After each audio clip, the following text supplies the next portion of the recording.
Hi, everybody. This is Karen with Spiritual Journeys. Welcome back to my channel. Thank you for being here. I am going to do a ruin reading. I may pull some cards with it, I may not. I don't know. It depends on what Spirit says. I started doing readings earlier today. I just did one, and this is my second one today, and I'm so proud of myself. Oh my God, because I know that I need to push. I know that I need to put out more content so that my channel can take off and I can do more of what it is I love, and that is talking to you, sharing with you what my insights and wisdoms are, what my intuitions are, doing readings. It's all good. I love it.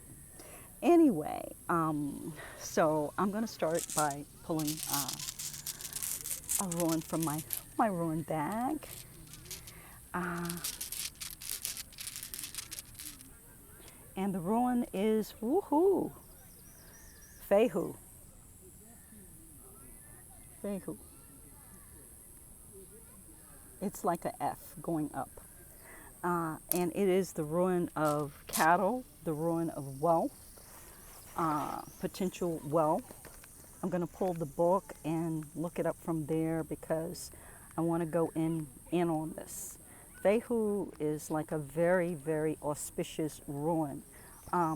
So, Fehu, Fay -Hoo, Fehu. I hope I'm pronouncing it right. It says cattle, wealth, abundance, money. Yeah, all of which I'm a yes for. Are you a yes? If you're a yes, type yes in the comments, okay? We're all familiar with the term cash cow, and that is the energy of Fehu describes. Fehu is the first ruin of the elder Fruthrok, the first ruin of Fea's Atet, and one that marks abundance.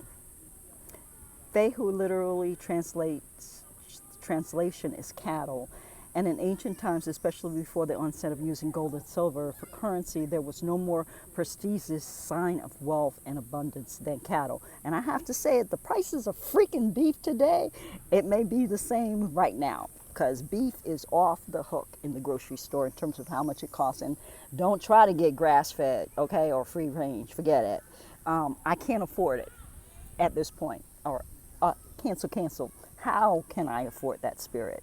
Is my question, because it's way up there. I don't know the value of a cow, but it's thousands of dollars with a S on the end, okay?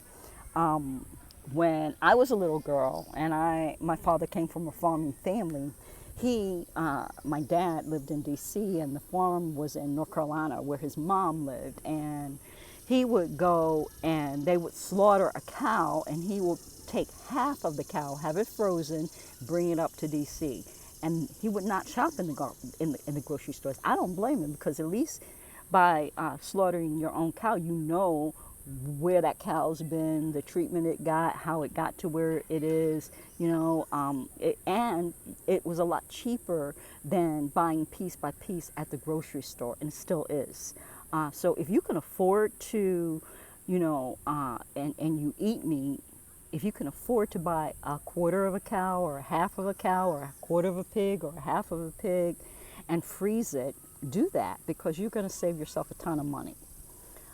Now, I understand that not all of us can, and so yeah, the intention, or my intention, is to get back to that point. My intention is to have a freaking farm. Shoot. Not that I want to do the farm work, but I want to be on a farm where I'm giving back to the environment and I'm interacting with Mother Nature, and I know where my food comes from. Because I don't trust the system today in terms of what they're doing to our food, spraying the vegetables with all kinds of shit that makes you sick and gives you cancer, that you can't wash off of your vegetables. It's just all kinds of stuff going on today in the food industry that is just so ratchet. I can't think of a better word than ratchet. It's worse than ghetto, is ratchet. And it's a damn shame. But that is another story for another day. We're talking about great wealth and abundance. I don't mean to digress. I digress. Let me get back on track. This is a ruin that signifies attainment of riches and possessions and can even indicate wealth in the forms that move, especially investments. Whew. And when they say that, what immediately comes to mind is Bitcoin. Bitcoin is on the move, y'all. I don't know where it's going to end or how it's going to end, but I have and see great possibilities in Bitcoin. So that's something that is moving up. I mean, it goes up and down, but consistently, it's a good investment.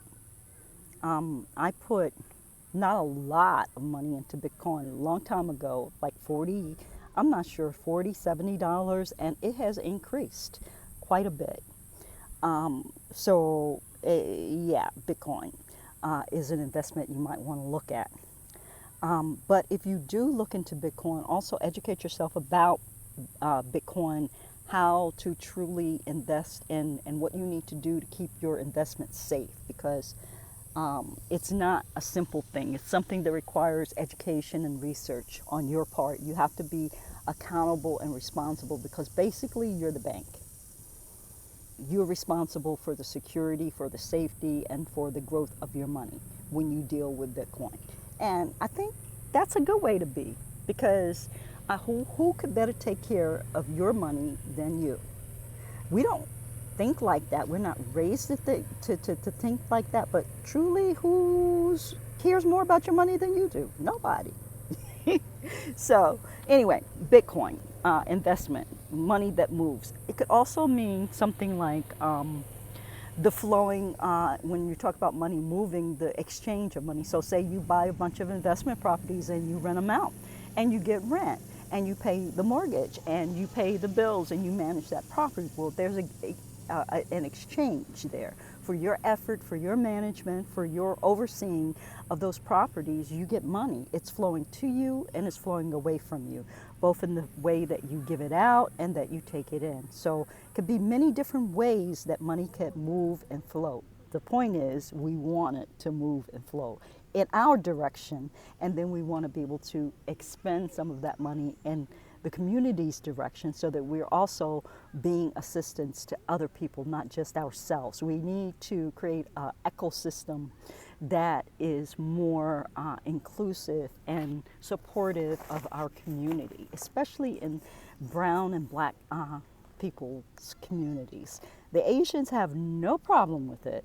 They have no problem keeping and circulating their dollar. I think it's something like, it's ridiculous. It's like something like 98% of the circulation of their money. If they make a dollar, that dollar is going to stay in the community 98% of the time. It's not going to come back out of that Asian community.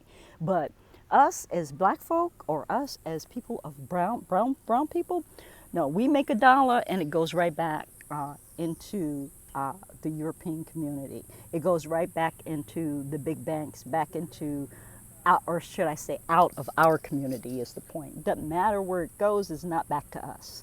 So we want to, and the rate that it goes out of our community is tremendously different. I don't even know what that is, but I wouldn't be surprised if it was like, if we kept 15% of a dollar that we brought into the community that stayed in the community. I think that was good, given what I see.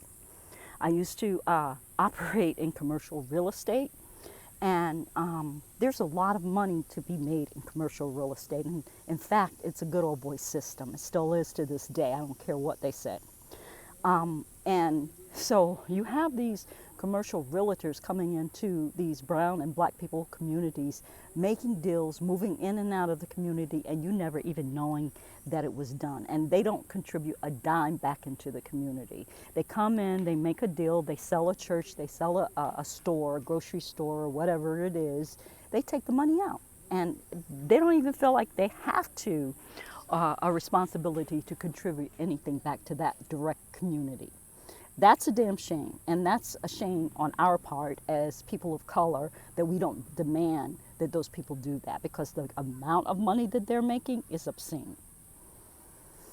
Whew, let me stop. Okay, anyway, I don't know. I'm just so activated. I don't know if it's the sun rays hitting me in a certain way or what's going on, but I'm just sharing. So I hope that it's of use to you guys. I hope that you can understand the importance of making sure that our money recirculates into our communities, that, you know, the state that Black people are in these days, we can't afford not to start to do something different. We can't afford not to start to see how we can keep our money in our system. Anytime in the past that we've done this, like years and years and years ago, when they had Black Wall Street, when they had all of these communities sprouting up that were segregated, that were prospering, white people would come in and they would burn them, they would kill people, they would take their money, you know, and it's still happening to this day. So I understand partially why we as a people, a Black people, are where we are today, but it doesn't relieve us of the responsibility to continue to obtain the money, keep the money, and grow the money within the community, and to do good for the community. It doesn't absolve us from that responsibility. When I sold the church in the community, I straight up, I was like, Pastor, you know,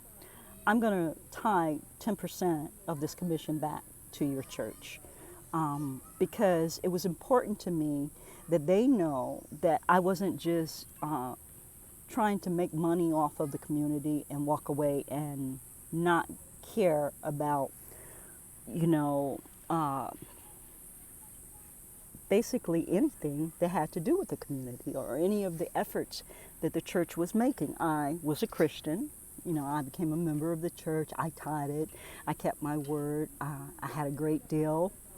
It was like $1.5 million that the church sold for, and it sold for cash. The pastor was on his P's and Q's about the money. He was not playing. He had the cash. It was during a time where there was a crash in the market, and not a lot of people were buying and selling real estate. So it was really a big deal. Unfortunately, I was married to a narcissist who found a way to discourage me from continuing in that field, and I did. But that's a whole nother story. But the fact that is that we need more people who are willing to contribute a portion of what you make back to the community. And that, I think, is the big message there. So wealth is not something that just flows one way. It flows back and forth. You have to give to get and get to give. You have to have a receiving and a handing out of. It has to be a yin and a yang. And it has to be in balance in order for it to be sustainable. And that's what I'm talking about, is the sustainability of the wealth.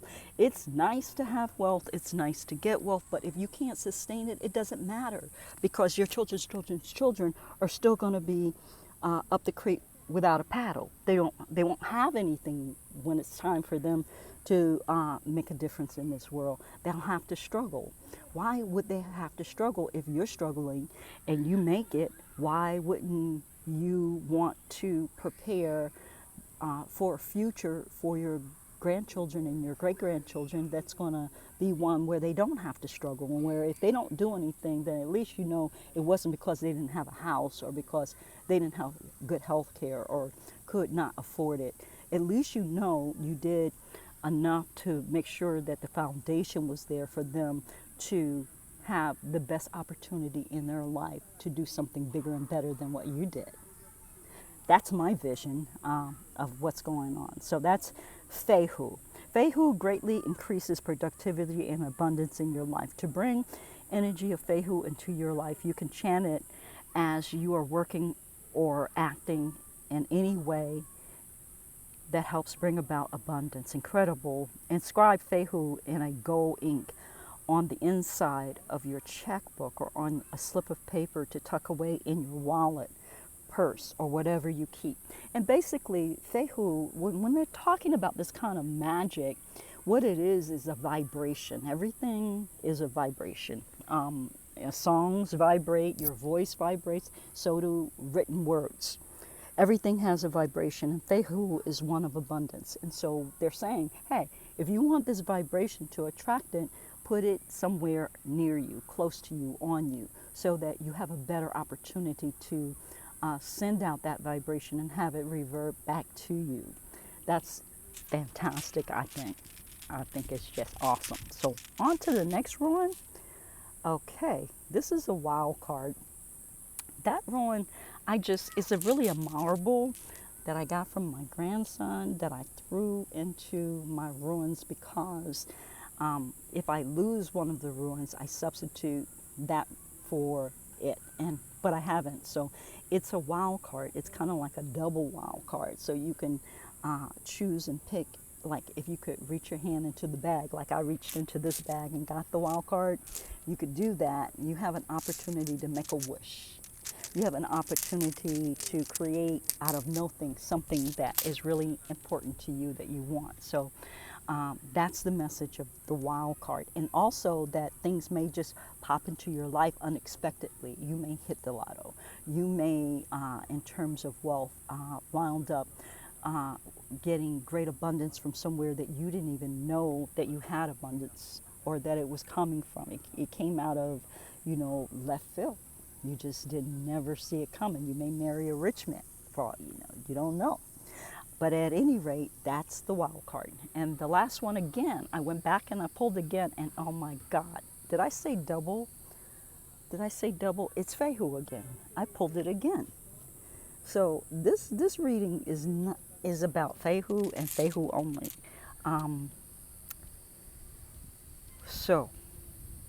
Okay, let me read this. We cannot create abundance without the act of creation itself, whether hard work or creation of art or the tilling of the soil. Therefore, Fehu is a fantastic ruin for productivity and for helping generate wealth in general. Be sure to remember that it is a ruin that warns against the freezing of wealth, and its energy is that of wealth in motion, like we talked about. But to pull the ruin twice, for those of you watching, I would be very, very on my P's and Q's about using Fehu or any other wealth tricks that you may have. You may want to do a candle ritual with a green candle, or for abundance. You may want to look up something around abundance. I put citrine, crystal stone citrine in my purse to attract the vibration of wealth, as well as writing the Fehu symbol on my checkbook. What else can you do to attract wealth? They're saying be sweet. They're saying be sweet. So there is a minor wealth, Haru, the goddess Haru, who is very sweet, and she helps you visualize so that you can create and attract wealth. She's about romance, but maybe it's in the form of a romantic partner who can help you to create something that will bring you wealth, or who is wealthy. And then there's the major wealth, which is Ma'at. And that's great wealth. That is like wealth that you can't even put your arms around. Wealth, generational wealth. So you may want to declare a goal of generational wealth for yourself. I don't know.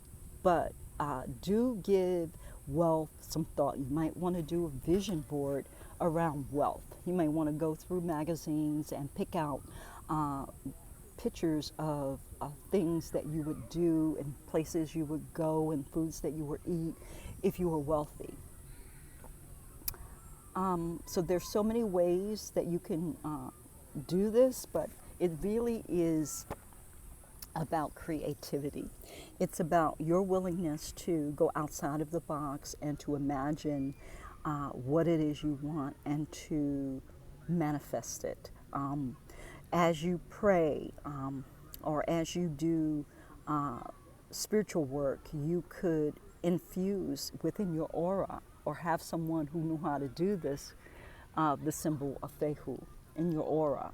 You can infuse money, pearls, cars, whatever, into your aura, intentionally, creatively. And those vibrations, it's more like when you do cooking and you're a really good cook, you know how to layer flavors.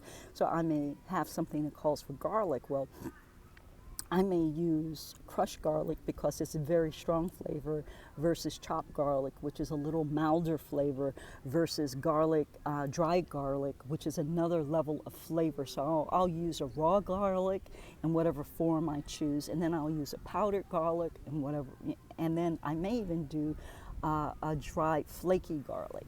And all of those layers of garlic create a different level of experience and taste than would if I had just used one form of garlic. Well, if you layer your wealth, if you layer it with minerals like citrine, if you layer it with essential oils, like oils that are specifically made for abundance, if you layer it with infusing into your aura or laying into your aura on an energetic level symbols and things that you want that represent wealth. If you do all of these things, the more you layer it, the more potent it's going to be, the more vibrational energy it's going to have to attract what it is you're manifesting into this world. So that's a secret, a secret that I use to manifest all the time, all the time. So try it and see, if it works for you. And it doesn't have to be my examples. It could be whatever comes to you. But I must say that meditation is very much essential for me.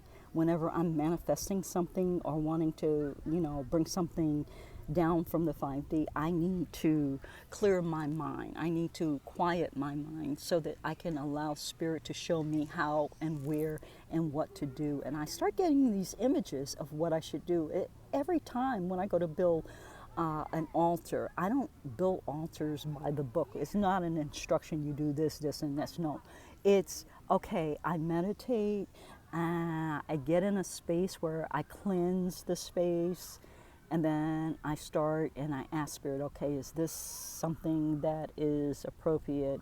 Or sometimes they'll just show me images, and then I'll ask for confirmation with my pendulum if it's proper.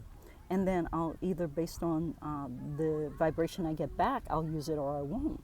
Most times I use it because they're giving me the vibrations of what it is that I need to put in the altar in order to create what it is I want to manifest, or to create the effect that I want from the altar, whether that's money, love, whatever. So it's always different, and it's always intuitive. It's a very creative process. Allow yourself to be creative. Allow yourself to be in a space of no space, like no thing. Allow there to be just emptiness. Feel the breeze. Notice the light. Is it dull? Is it bright and shiny? What color is the sky? Are there clouds? Notice your experience. And all of that will speak to you. All of that will inspire you to create what it is that your intention is. I don't know how it gets together. I can't explain to you the logic of it. I can only explain to you that when you allow yourself to let go and to be in your experience or to meditate, that creates a space in your mental that allows for Great Spirit to come in and give you answers that you are seeking, give you ways to generate what it is you want to generate. And so that is the reading for today. I hope it was useful. Thank you for listening. Please click like, subscribe, and share if you liked it. Thank you. Bye-bye.